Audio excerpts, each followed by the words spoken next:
High, আজকে আমি দেখাবো কিভাবে অয়েল পেস্টেল দিয়ে একদম রিয়েলিস্টিক একটা আম আঁকা যায়। প্রথমে হালকা পেন্সিল দিয়ে একটা গোল করে আমের আকৃতি আঁকো।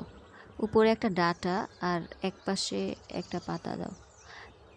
চাইলে নিচে একটা কাটা টুকরো দিতে পারো, এতে ছবি আরও সুন্দর লাগবে। নিচ থেকে স্যাপ গ্রিন দিয়ে শুরু করলাম, এখন লাইট গ্রিন দিয়ে ব্লেন্ড করতে করতে উপরের দিকে উঠবো। রং করার সময় ফিনিশিংটা ভালো করে দাও। অরেঞ্জ কালারটা উপর থেকে আস্তে আস্তে ব্লেন্ড করে দাও। এইভাবে ব্লেন্ড করতে করতে উপর থেকে নিচের দিকে নামাতে থাকো আর রং করতে থাকো।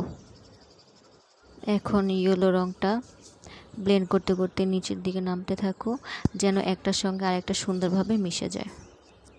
এভাবে করে ব্লেন্ড করতে করতে একটার সঙ্গে আরেকটা নিচের দিকে মিশিয়ে অ্যাডজাস্ট করে ফেলো। এই ইয়েলো কালারটা বারবার উপর থেকে নিচে নামাচ্ছি, এই ব্লেন্ডিংটাই আমটাকে হাইলাইট করতেছে, তাই ইয়েলো কালারটা উপর থেকে নিচে ব্লেন্ড করতেছি। আর নিচের যে কাটা টুকরো, এটার মধ্যে অরেঞ্জ আর ধারে ইয়েলো দিচ্ছি যাতে দেখতে রসালো লাগে।